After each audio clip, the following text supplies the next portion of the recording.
Hoje, nossa temática será Big Data e privacidade. Como será que essas grandes empresas, esses executivos, estão lidando com essa temática tão importante, como encantar o cliente, como atender em tempo real e ainda tomando conta da privacidade? Então, vou passar a palavra para cada um deles para que eles possam fazer uma breve apresentação. Por favor, Michel. Boa tarde, obrigado pelo convite. Boa tarde a todos, Alessandra. Então, meu nome é Michel, eu sou, então, Head de Atendimento do UOL. Estou no UOL há 13 anos e há 2 anos, um pouco mais, como diretor desta área. A gente utiliza, nesse grupo, eu me sinto muito mais o cliente, quase, né? A gente utiliza muito dado, gera muito dado dentro do atendimento e gerencia bastante dado. Então, acho que a gente vai ter uma troca interessante aqui. Olá, pessoal. Super prazer estar aqui com vocês. Meu papel na Coca-Cola, eu sou o líder de estratégia de dados e inteligência artificial para Norte América, Estados Unidos e Canadá e para América Latina. Isso focado para plataformas de marketing e e-commerce. Então, tem todo esse olhar, esse escopo para Américas, né? Antes dessa posição, eu liderei a estratégia de dados e inteligência artificial da Coca-Cola Brasil nos últimos 3 anos. E o nosso olhar sempre foi em pensar dados e inteligência artificial como uma ferramenta para resolver dores dos nossos clientes e nossos consumidores. Então, toda essa discussão de privacidade de dados, de como você pode aplicar dados reais para resolver dores de clientes e consumidores tem sido o nosso foco. Muito obrigado pelo convite. Eu sou o diretor aqui responsável por governança de dados e analytics aqui no Banco Inter e, obviamente, vivendo aí os desafios que são comuns para todos aqui, do uso de dados para fortalecer o relacionamento com os clientes. Mas acho que nessa dinâmica de hoje a gente fala um pouquinho também, né, da nossa responsabilidade, de como a gente lida com a privacidade de dados e como que isso fortalece as relações também, né, do cliente com as empresas. Eu acho que a gente tem uma discussão bem legal pela frente. Olá, muito prazer estar aqui com todos vocês. Eu sou Alexandre Puccini, meu papel hoje na Sul América Seguros é na área de transformação digital. Transformação digital para a gente significa basicamente iniciativas de inovação, de digitalização, de cultura, transformação da cultura, né? Uma empresa de 125 anos que sistematicamente vem se transformando, e também do Advanced Analytics, né, que está muito conectado com o tema de hoje. Eu acho que deixando uma primeira mensagem, nosso grande desafio é ser uma empresa inovadora, digital e principalmente data-driven, que toma decisões baseadas em dados, que transforma dados em informações para ter uma capacidade de valor agregado, né, percebido pelo cliente. Oi, boa tarde. Bom, super prazer estar aqui nesse debate com vocês. Eu sou a diretora executiva de Copenhagen. Meu papel lá é realmente entregar experiências diferentes e sempre atualizadas para o nosso consumidor. O grupo hoje tem mais de 800 lojas, né? Muito forte no varejo. Copenhagen com 400 lojas, Brasil Cacau mais 400 lojas. Então, é um super desafio, né, dessa jornada do ponto de contato físico. Então, os dados estão em todos os momentos da gente. Aqui, vendas diárias, né, vendas por loja, venda por categoria, SKU, enfim, a gente tem todos os dados na mão.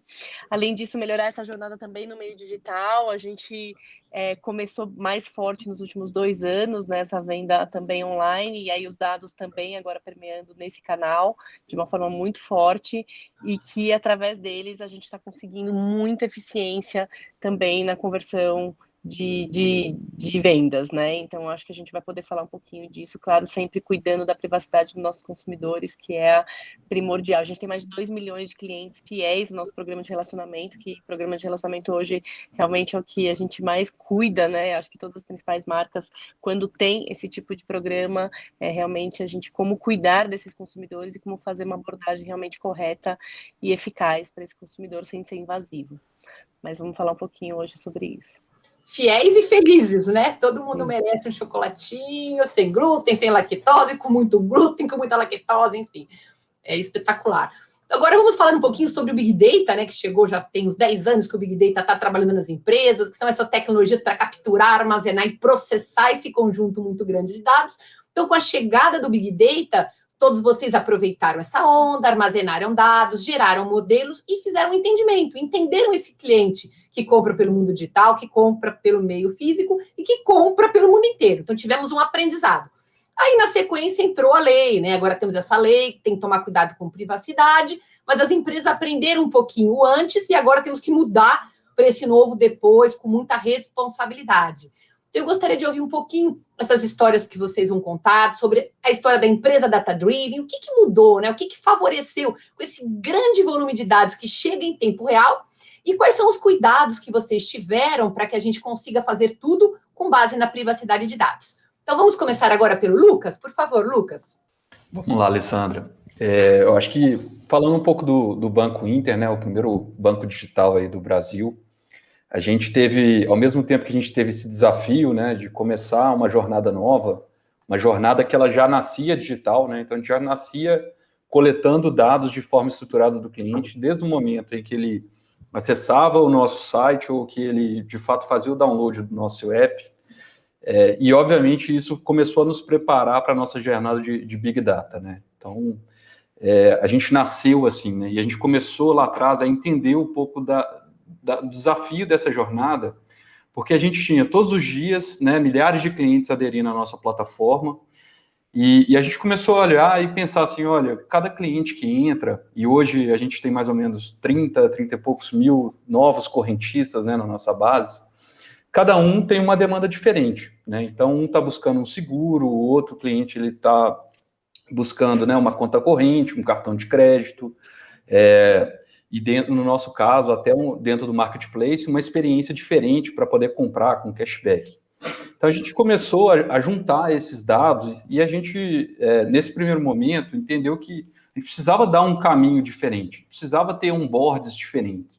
A gente precisava, desde o primeiro momento, entender o que ele estava buscando e, obviamente, a gente traçar, né, um perfil de forma que a gente pudesse oferecer os melhores serviços, os melhores produtos, né? Obviamente, assim, a gente teve muito sucesso nessa jornada e a gente começou a ser reconhecido pelos clientes pela facilidade, né, que a gente trazia no dia a dia para eles, e não só como um banco, né, mas como uma plataforma de negócio que, de fato, simplificava a vida deles, né.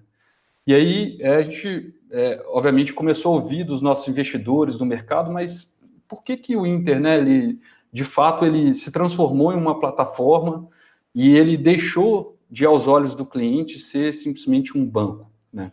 E a gente sabia que isso estava atrelado com a forma como a gente estava lidando com esses dados, como a gente estava transformando os nossos modelos em capacidade de geração de valor para os nossos clientes. E, de fato, né, a gente começou a enxergar uma adesão e realmente começou a fidelizar os clientes de forma diferente. E aí, obviamente, o desafio que a gente teve, olhando para a LGPD, né, quando ela veio entrar em vigor, foi que, assim, junto com a GDPR, acho que esse movimento já tinha começado da Europa, né, as pessoas estavam buscando entender, né, e responsabilizar as empresas pelo uso dos algoritmos e dos dados, né. E a gente entendeu que isso era o fim da questão, né, isso é lá na ponta, quando a gente já entendeu todos os modelos, a forma como a operação funciona, e, de fato, a gente começou a trazer alguns outros pilares para esse meio do caminho, como os pilares de transparência e de segurança. A transparência porque, assim, né, primeiro ele permite estabelecer essa relação de troca.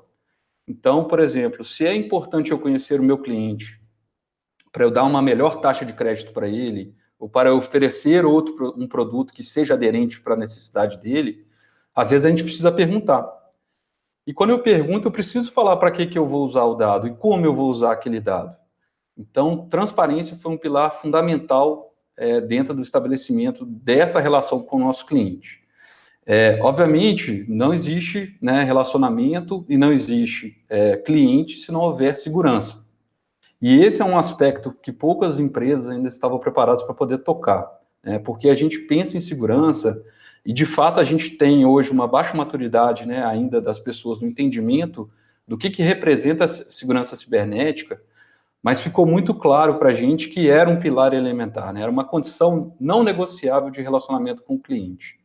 Então, assim, juntando esses fatores, né, eu acho que, no final, tudo se resume à experiência que você provém. E a gente conseguiu, né, nessa jornada aí de Banco Inter se transformando em Inter, né, se transformando numa plataforma de valor para o cliente, entender o que era importante para ele, como a gente oferecia valor, mas como a gente suportava isso através dos nossos pilares de transparência e de segurança também. Muito bom, Lucas, espetacular. E a grande vantagem tua é já iniciar digital, né? Quando você tem a possibilidade de já planejar o teu universo, fica um pouco mais tranquilo. Muito obrigada. E agora, o que será que aconteceu com a nossa Coca-Cola, Ivan? E a Coca-Cola, essa empresa maravilhosa, centenária, como é que foi a jornada? É interessante porque, se a gente for pensar no Inter, né, uma empresa que já nasce digital, que é escalável para o algoritmo, e aí quando você compara com aquilo que a gente chama de empresas tradicionais de bens de consumo, né, CPGs, como Coca-Cola e como tantas outras, eu acho que elas já partem de um ponto em que, na maioria das vezes, essas empresas não têm esse last mile para o consumidor. O modelo de negócio delas está baseado numa cadeia em que, muitas vezes, o varejo é que faz essa interface, né? Como consequência disso, que se percebe um movimento dessa indústria em geral para criarem seus próprios canais digitais, seja de relacionamento, sejam canais de venda direto ao consumidor, ou seja, essas marcas de bens de consumo começam o movimento de criar suas próprias plataformas digitais. Exatamente e nesse sentido de como você consegue, ao criar esse last mile, ser capaz de entregar personalização e recomendação em escala, né? E criar um novo nível de conversa com esses consumidores.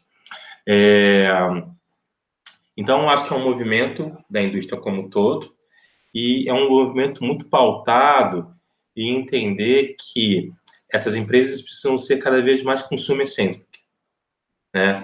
E nessa perspectiva de consumer-centric, a gente pode entender que o dado, em última instância, ele representa a voz do consumidor em escala. Porque o dado, ele representa, ele é a última parte de uma escolha que o consumidor lá atrás fez, né?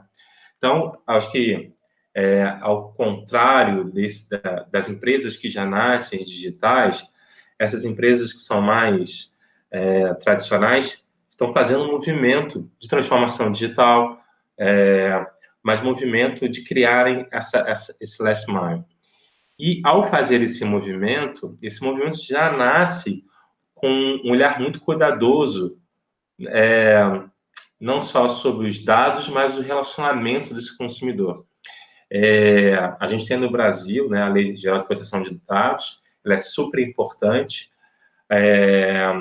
mas a gente percebe até que, de modo geral, a indústria ela pode ir além, né? Como, na verdade, a discussão de privacidade de dados pode virar uma cultura ao ponto de que o cara que está lá na ponta, num projeto que é tipicamente de negócio, até um engenheiro de machine learning, ao começar um novo projeto, ele já considera a privacidade de dados como uma camada básica daquele projeto. Então, mais do que uma discussão de compliance, controle, ou um tema que muitas vezes nasce, né, da área jurídica, isso precisa ser uma cultura disseminada por um negócio e precisa envolver times multidisciplinares. Por quê? Se dado inteligência artificial pode ser um motor de crescimento para o negócio, a gente precisa educar o negócio, criar essa cultura sobre esse tema. Até para que a gente possa evoluir para um outro passo, que é mais lá na frente, né?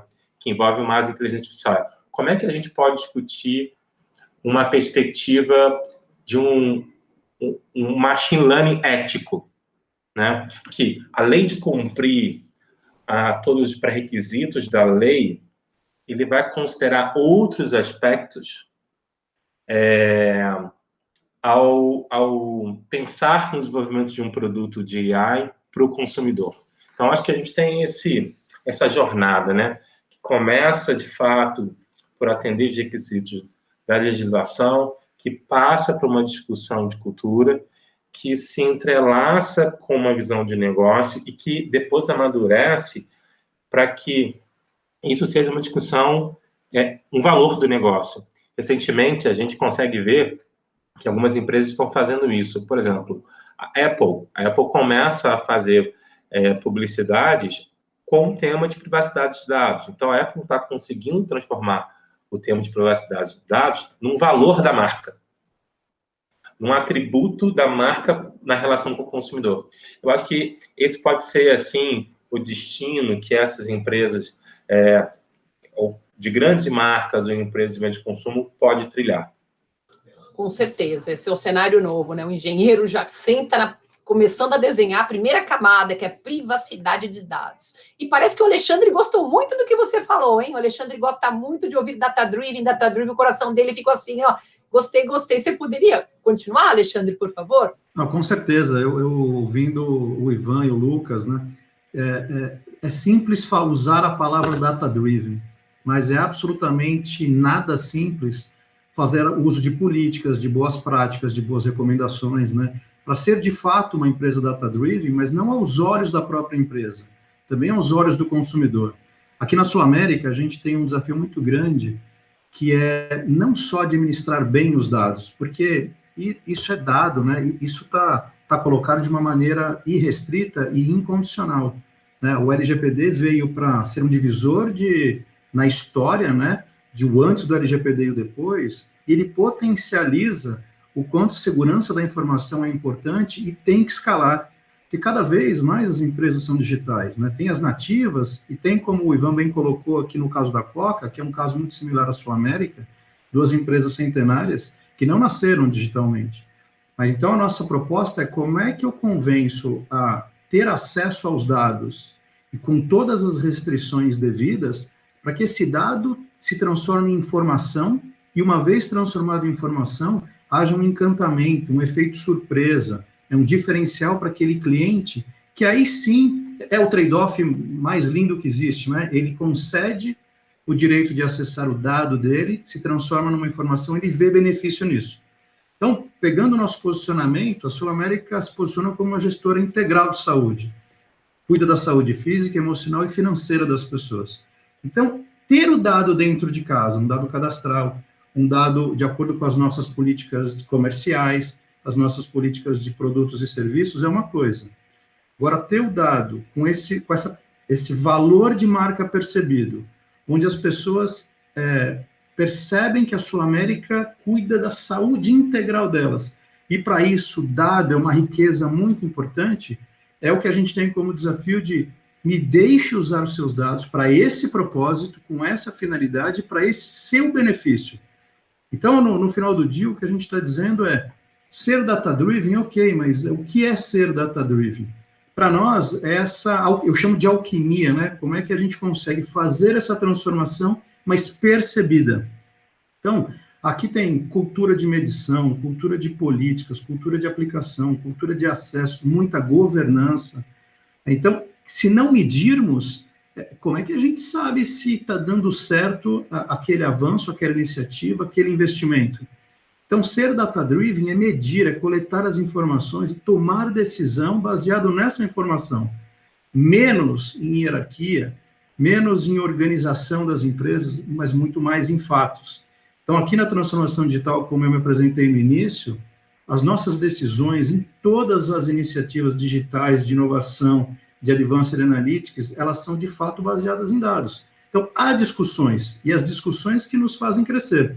Então, pode ser que alguém entenda que o melhor caminho é o A, mas o dado, a coleta, a validação mostra que é o B. É indiscutível qual caminho que a gente vai seguir. Isso, para mim, são passos de ser cada vez mais uma empresa data-driven.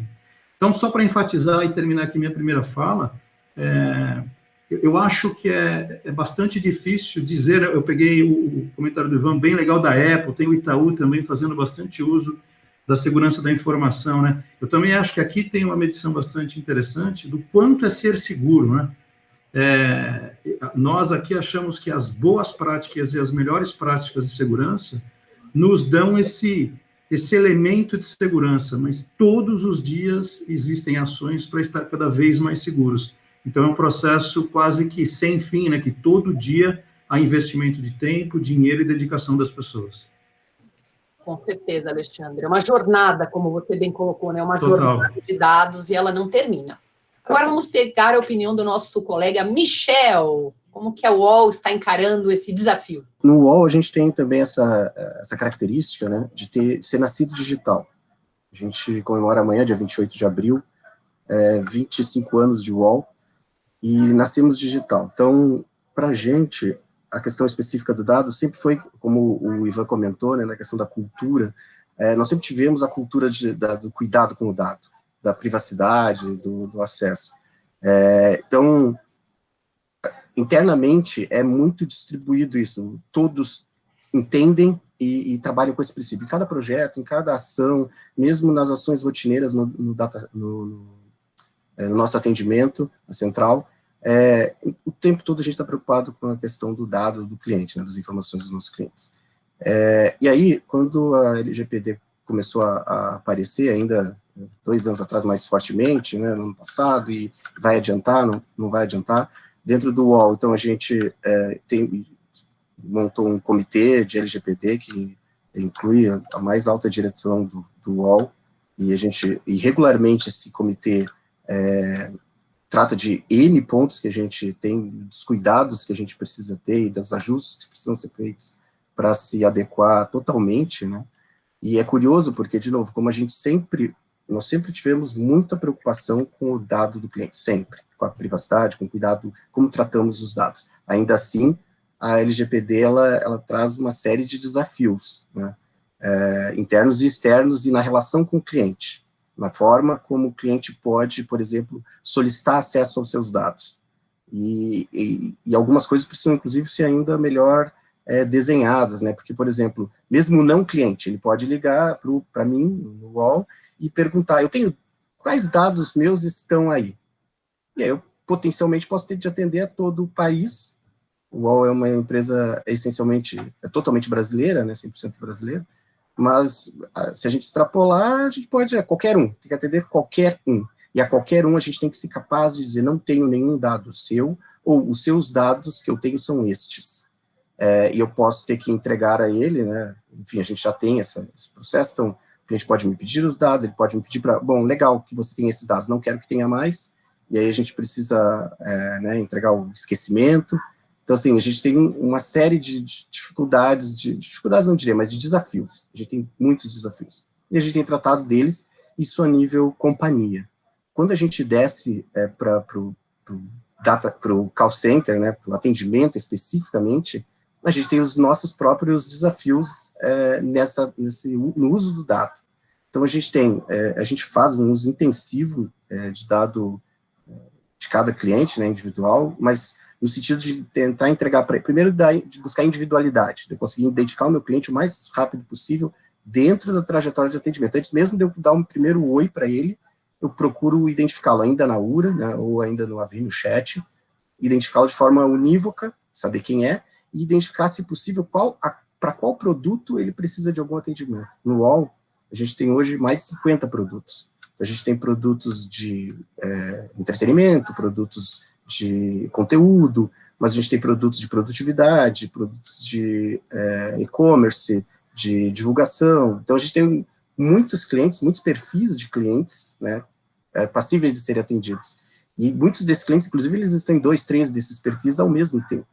Então, quando o cliente, porque esses 25 anos, nosso cliente ele é um cliente de conteúdo, ele tem um e-mail wall, mas hoje ele também consome um produto nosso de e-mail marketing, por exemplo. Ele tem a sua empresa e ele divulga a empresa dele através do e-mail marketing. Quando ele me liga, eu busco identificar para que ele precisa de ajuda. Então, eu tenho esses desafios, de que forma eu vou conseguir identificar exatamente o que ele precisa. Porque quanto antes eu consigo identificá-lo, melhor eu consigo atendê-lo, mais rápido, né? Então, essa individualidade, assertividade, maior velocidade, só que a gente busca com o dado, com essa informação do cliente, o que ele tem, como ele usa, quanto ele usa, há quanto tempo ele usa, se ele está usando, se ele não está usando, né? Então, a gente tem esses dois perfis ou limites do dado, né, essa coisa mais corporativa, que a gente se preocupa desde sempre, e esse uso do dado muito específico para atendimento, por exemplo. A questão do data-driven, né, também, que também é uma questão cultural na companhia, e que eu concordo com o Alexandre, o dado, ele impõe a ação, né, ele não permite uma escolha, muitas vezes. Então, quando você se determina como data-driven, você se submete ao resultado do número, né? E aí, por exemplo, testes AB, de que forma eu vou atender, ou de que forma eu vou vender, se o botão tem que ser mais na esquerda, ou se, sei lá, R$ 9,99, ou R$ 9,00, ou R$ 9,90, o que converte melhor, ou de que forma eu posso atender meu cliente melhor. Então, eu faço testes segmentados, e o que me diz que caminho seguir não é o meu gosto pessoal. Não é o gosto pessoal dos gestores, que, enfim, cada um tem a sua vivência, e pode até ter coincidir com o resultado final, mas no final que a gente tenha um resultado de dados. A gente costuma dizer aqui que em Deus a gente acredita, para todo o resto tragam-me dados, é um bem conhecido ditado aí de todo mundo que trabalha com dados, né? E a gente usa isso, é um mantra importante para a gente. Então, não me tragam achismos, não venham com eu penso que, eu acho que, quais são os dados? E mesmo assim, de que forma esses dados foram coletados, qual a amostragem disso, é válido, não é válido. Então, isso vale para o atendimento, imagine para todo o resto, né, a nossa questão de mídia, etc. Então, o UOL, de forma geral, trabalha mesmo com muito, e desde sempre, com muita atenção para esse cuidado de dados. Para nós é crítico e central. Espetacular, Michel. É o coração, né? Um vazamento de dados que a empresa não controla, você consegue fechar uma empresa, né? Você tem que ter todo o cuidado, e todo cuidado é pouco, né? Eu sempre digo, todo cuidado é pouco, porque da mesma forma que você tem aí um exército de xerife de dados tomando conta, em algum lugar do planeta pode ter um exército 3 vezes maior pensando em brechas de segurança. Sem dúvida. Eu diria que sim, o cuidado, de fato, e a gente sim, constantemente tem que estar, imagina, né? Nós somos um grande alvo para os hackers mundiais, o site do UOL, né? Então, isso de novo, é uma preocupação do nosso DNA desde sempre, o cuidado com os nossos dados, com a manutenção dos nossos servidores, né, enfim, com acesso a eles. Mas antes do cuidado, e por causa disso, antes do cuidado, é o respeito. Então, é um grande respeito ao dado e aos detentores originais desses dados, né? Então, por conta disso, o cuidado.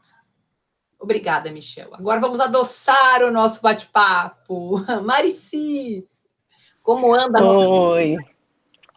Bom, acho que tem algumas empresas aqui quase centenárias ou centenárias, a Copenhague é uma delas, né? A gente tem mais de 93 anos, então ela não nasceu digital, né? Ela vem se transformando absurdamente todos os dias. Eu digo que aqui a gente está num movimento bastante nervoso nesse sentido, porque realmente com a pandemia, né, há um ano aí assolando todo o varejo, a gente com certeza teve que dar uma acelerada muito forte, né? A gente já vinha, mas com certeza bastante imaturo nesse sentido de canal digital. Mas os dados nunca, né? Os dados sempre pertenceram aqui ao grupo de uma forma bastante cautelosa. Eu diria que a premissa número 1 aqui do grupo CRM é sempre a proteção dos dados, né? Então, independente da venda online ou da venda offline, as mais de 800 lojas do grupo no Brasil sempre tiveram muitos dados nas mãos, né? E essa preocupação e cuidado com o consumidor sempre foi nossa premissa. Então, começa por aí, na segurança, né? Investimento em tecnologia, a gente vem fazendo sempre, né, constante, a tecnologia muda a cada dia também, né, então temos vários aqui, né, que falaram um pouquinho sobre isso, e para a gente também é uma verdade, né, então a cada dia a gente traz nesses fóruns e comitês como que a gente atualiza tudo isso e cuida desses dados de uma forma mais segura, para justamente não ter grandes riscos aí de perda desses dados, enfim. Então, essa seria uma segunda vertente muito forte aqui no grupo CRM, aí como Copenhagen, como marca centenária. Acho que um ponto que eu queria falar mais forte aqui é em relação ao nosso consumidor, né? Porque quando a gente fala dos dados, enfim, para que servem os dados? É claro que no final das contas é para a gente vender mais, né? No final das contas é para a gente ter uma relação mais próxima com o nosso consumidor e então uma frequência de consumo, uma penetração maior e assim vai.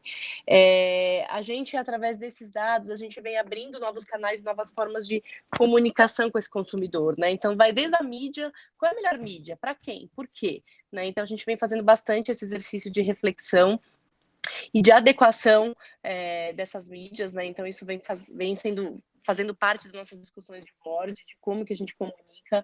Eu te digo que de um ano para cá a gente mudou muito a forma de comunicar, entendendo quem é esse consumidor, né? Um pouco do que você disse, né, Alessandra? Então, se a pessoa gosta de um produto que é zero lactose, clean label mesmo, sem açúcar, sem glúten, eu gostaria de oferecer esse produto de uma forma mais segmentada e direcionada. E a gente tem essas informações hoje, né? E qual é a melhor forma da gente fazer isso? Então, cada vez mais a gente vem trabalhando numa mídia mais segmentada ou em conteúdos mais segmentados de uma forma segura e mais adequada. Eu te digo que, no final das contas, a eficiência da mídia, do investimento é muito mais eficaz, né? Porque, de fato, a gente consegue personalizar e o melhor de tudo é a satisfação desse cliente, né? Porque com os dados que a gente teve em mãos, a gente consegue levar para ele realmente o que ele necessita e não simplesmente uma mídia, no caso de mídia, mais abrangente. Né? A gente tem um programa aqui que se chama Personal Shopper, ele é bastante recente, ele tem menos de um ano, ele utiliza, na verdade, as informações dos nossos clientes fiéis, que eu comecei falando sobre eles, que são o Cop Club. São mais de 2 milhões de clientes fiéis a Copenhagen, e a gente vem tratando esses dados de uma forma bastante correta, né, e ao mesmo tempo eficiente. E o Personal Shopper hoje traz uma conversão em resultados para a gente, na venda ali na ponta, de mais de 6%, enquanto que outros tipos de investimentos e canais por volta de 2%, 3%. Né? Então, esse é um outro ponto que eu gostaria de ressaltar, que é como trabalhar de uma forma mais segmentada e mais cuidadosa com esses clientes. E por último, não menos importante, mas cada vez mais essa cultura de trabalhar cada vez mais com as áreas muito próximas, né? Então, TI, marketing digital, comercial e time de campo sempre muito próximos e cada vez mais se atualizando em relação à LGPD, né? Então, a gente trabalha aqui muito forte com todos os stakeholders em agendas muito fixas, né, e frequentes sobre o tema. Né? Quando a gente fala de varejo físico, a gente também tem, no caso de Copenhagen, franquias, né? Mais de 90% do business aqui são franqueados. E como tratar desses dados e cuidadosamente desses dados com eles também. Obviamente, a gente não cede as informações dos nossos consumidores, então começa com essa discussão, né, do grupo CRM, como que a gente cuida da privacidade desses consumidores. Então, é um business diferenciado, né, olhando aí para a cadeia, é um business que tem outros stakeholders que são muito fortes, né, pro grupo, e que os dados são sempre priorizados, mas de uma forma bastante segura, né? Então, as áreas aqui hoje realmente trocam bastante sobre esse ponto. Agora vamos falar um pouquinho sobre estratégia, né? O nosso painel é o Big Data, estratégia e privacidade. Então, vocês falaram muito sobre privacidade, agora vamos falar um pouquinho de estratégia. Uma grande vantagem do Big Data é poder capturar, armazenar e processar os dados não estruturados. E dado não estruturado é uma riqueza para vocês. Imagem, texto e som. Então, a pessoa está ali no mercado e falou, nossa, essa Coca-Cola, que delícia. Está lá dentro de uma loja, está falando, né, sobre a Copenhagen, está falando sobre a Sul América nas redes sociais, estamos falando sobre o Banco Inter, enfim, eu estou navegando naquela página da UOL e estou falando aqui no meu computador, nossa, eu já li essa mensagem 5 vezes, enfim. Então, o consumidor, a todo momento, ele fala, e essa voz pode ser super usada nos modelos de inteligência artificial. E é uma estratégia, uma oportunidade. Como é que vocês pensam em capturar de forma segura, com o devido consentimento do cliente, fazendo com que ele entenda que é um jogo ganha-ganha para ele, não é? Ele vai ganhar muito se ele fornecer esse dado de uma maneira correta, de uma maneira segura. Então, eu queria fazer uma rodada, né, sobre esse aspecto muito importante. Como é que a gente consegue, né, explicar para o cliente que aquilo vai reverter, na verdade, um benefício para ele? Então, agora vamos de trás para frente. Marici, vamos começar com você, por favor? Acho que eu acabei colocando um pouco dessas informações, né, que você acabou dizendo aí sobre o ganha-ganha, né? Eu acho que dessa forma, como a gente vem trabalhando com esse canal específico, que é o Personal Shopper, que ele nasceu justamente com esse intuito, né, de cuidar realmente desses dados e, ao mesmo tempo, mostrar para o nosso consumidor que, se a gente tiver os melhores dados deles de uma forma, obviamente, segura, a gente consegue entregar um melhor produto, um melhor conteúdo, uma melhor experiência na jornada completa deles. Hoje, a gente, por exemplo, faz vendas através de apps delivery, que a gente não tinha, a gente faz vendas de e-commerce, que a gente há um ano atrás não tínhamos, a gente faz vendas através de, enfim, das lojas, dos nossos hoje a gente está no Omni com mais de 120 lojas já fazendo a nossa venda e-commerce, então a gente já é omnicanalidade, né? A gente atua na omnicanalidade. E aí, com os dados do nosso consumidor, acho que de uma forma, de novo, cada vez mais segura, eles entenderam que a gente consegue oferecer o melhor enxoval, o melhor kit, a melhor oferta, enfim, tem desde promoções exclusivas, desde conteúdo que realmente são relevantes para eles.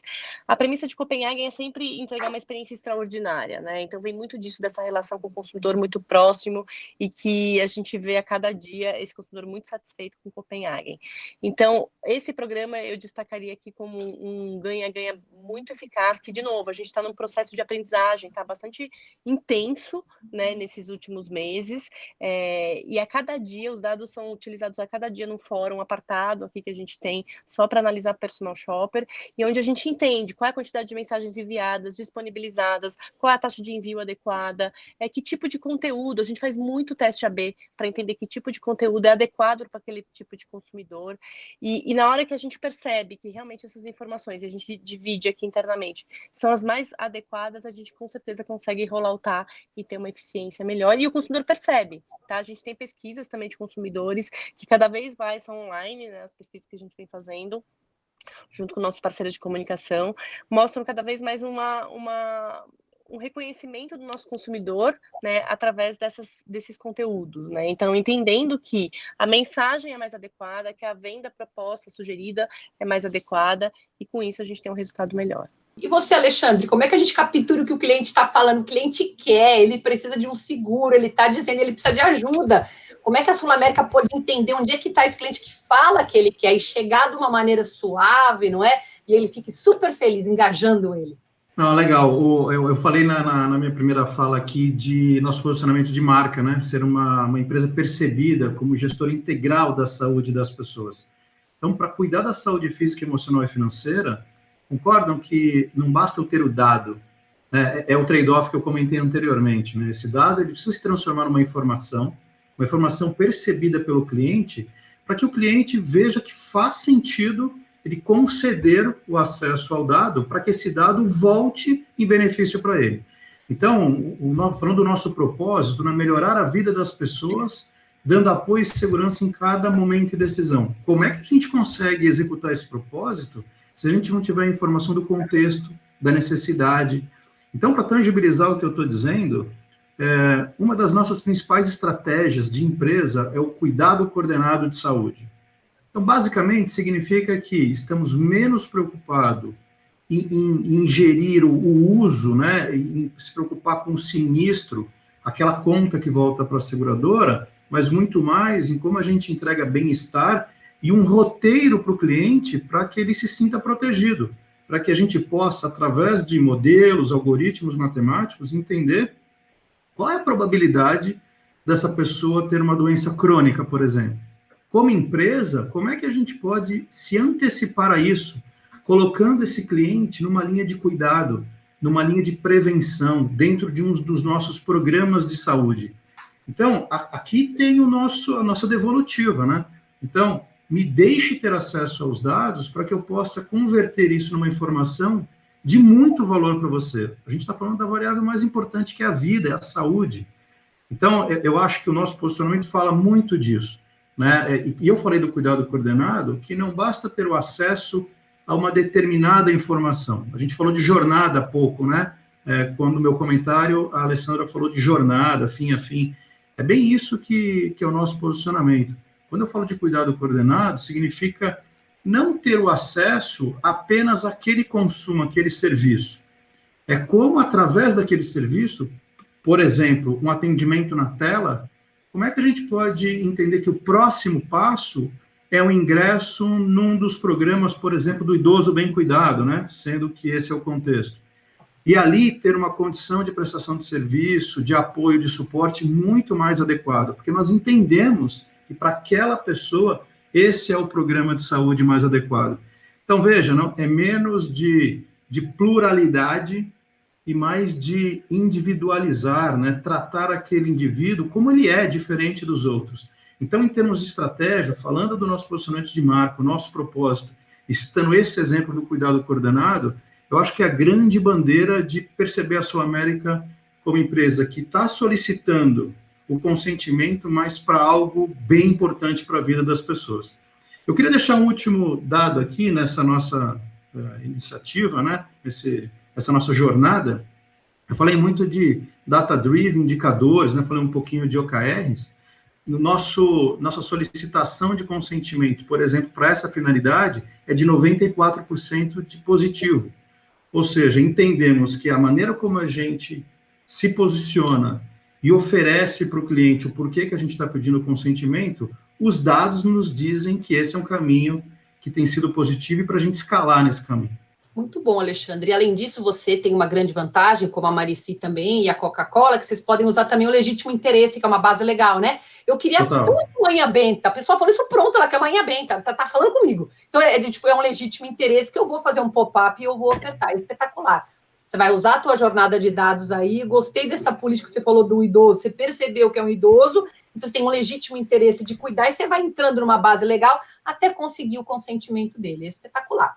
Michel Rodrigues, por favor. É muito legal ouvir tantos experts no assunto. Então, voltando para o meu atendimento, né, para o Contact Center, a gente lembrar que o dado, porque a gente tem essa ideia inicial que o dado é algo, o nome, o sexo, e, por exemplo, cada contato do cliente comigo é dado, é uma informação, e essa informação eu guardo, e eu aviso o meu cliente que eu vou guardar, né, sua gravação será gravada para sua segurança, etc. E, de fato, por uma questão de segurança e por uma questão de melhoria de processo, né? Então, eu atendo 3 milhões e 500 mil contatos ano, aproximadamente, uns 300 mil por mês, mais ou menos, e gravo praticamente todos esses contatos. E a gente utiliza isso para identificar pontos fora da curva, para identificar como oferecer, como atender melhor o nosso cliente, o que ele precisa, né, o que ele busca. Então, assim, e tudo isso é informação, né, tudo isso é dado, e tudo isso precisa de cuidado, e tudo isso precisa de proteção. Mas como estratégia, a gente utiliza, e aí voltando para a questão do Big Data, e não somente da questão de proteção, né, mas do uso dessa informação. Proteção, ela está dada, ela é prévia, ela é pré-requisito, né, o cuidado, o respeito, a proteção desse dado. Uma vez que eu tenho esse dado e ele me é dado com o aval do consumidor, do nosso cliente, o que eu faço com ele, né? No atendimento, por exemplo, as ferramentas de speech to text, de analytics, né, enfim, daquilo que é tratado no atendimento individualmente, em cada um dos agentes, a gente faz uma leitura disso, por exemplo, e eu consigo identificar pontos fora da curva, e consigo ouvir isso não só com o dado guardado, mas com o dado em tempo real, né? Então, quando o cliente muitos clientes tratando de algumas coisas, de repente eu percebo sistemicamente que algo sai fora, ou que começa a aparecer mais vezes o mesmo assunto, eu consigo identificar e tratar aquele assunto internamente na companhia, seja um problema interno, seja um entendimento dos clientes, né, fora. Então, tem muito disso também. Estrategicamente, o dado nos serve não só posteriormente, né, e a gente utiliza muito para recalibrar, para redefinir caminho, para identificar a minha próxima melhor oferta para o cliente, mas em tempo real também, né? Como eu identifico rapidamente com os dados, no caso, os contatos que o cliente está tendo comigo, como eu recalibro o meu atendimento naquele instante, seja para aquele cliente, mas também para o grupo de clientes ou num produto específico, né? Então, a gente utiliza os dados, de novo, considero sempre que o cuidado do dado, o cuidado com a privacidade, o respeito a esse dado, ele é pré-requisito. E aí, uma vez tendo ele, a gente se utiliza bastante, e sobretudo no atendimento, para prestar esse atendimento cada vez mais individualizado, mais assertivo, cliente a cliente. E na potência máxima, né? Porque mais de 80% dos dados gerados são não estruturados, e você está guardando toda a voz e processando com Deep Learning em tempo real. É espetacular. Exato. Melhor negócio não há. Agora vamos ver o que diz a nossa Coca-Cola. Adoro. Eu queria tomar tanto uma Coca. Pronto, já o algoritmo já ouviu, está sabendo. Eu acho que o ponto de partida é o problema do consumidor, né? Qual o problema do consumidor que você gostaria e que você poderia resolver? Porque isso se linka até com o propósito de uso do dado. Porque a partir da dor do consumidor é que você vai conseguir ser capaz de criar uma proposta de valor que consegue engajar esse consumidor e que consegue criar esse relacionamento de troca, né? Eu vou trazer um exemplo aqui, que é um exemplo de uma marca que é super referência, que é um exemplo público, que é a Nike, né? O que a Nike fez? A Nike primeiro criou um ecossistema de aplicativos móveis, de mobile apps, cada aplicativo com um propósito específico. Então, você tem um aplicativo para treino, você tem um aplicativo para comprar produto, você tem outro aplicativo que ele consegue medir qual é o tamanho do seu pé, né, para ver qual é o melhor tênis adequado.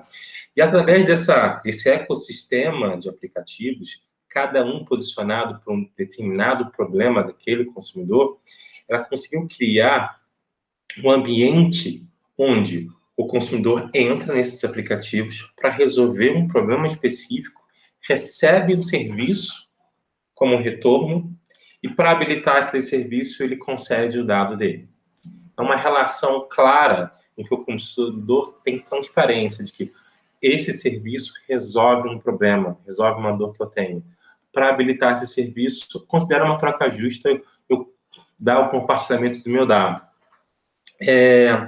E ao dar esse compartilhamento do seu dado, isso faz com que a marca consiga entender aquele consumidor de uma forma tão granular que ela consegue retornar valor através de personalização em escala. Então, ela sabe que existe um grupo de indivíduos que tem determinadas características, padrões de comportamento, mas dentro desse grupo existe alguns indivíduos específicos com comportamentos distintos. E ela vai criando esse relacionamento um para um em escala. Mas eu acho que o que habilita essa jornada é você ter clareza de qual problema você quer resolver. Isso vai dar transparência para o consumidor de que aquilo devolve o valor, e com isso a marca pode entregar conversas, interações, personalizações e recomendações em escala. Verdade, em tempo real, em escala. Obrigada, Ivan. E agora, para fechar, vamos ver o que diz o nosso Lucas. Vamos lá, né, gente? Acho que fechar um painel como esse é bem interessante. Eu acho que está claro pelos depoimentos assim, que não há futuro para nenhuma empresa que não seja customer-centric, né? Se o cliente não estiver no meio ali, a gente não tem como sobreviver. E o cliente está o tempo todo falando conosco, né? E a gente precisa aprender a ouvir, mas a gente tem que aprender com o que o cliente fala também, né?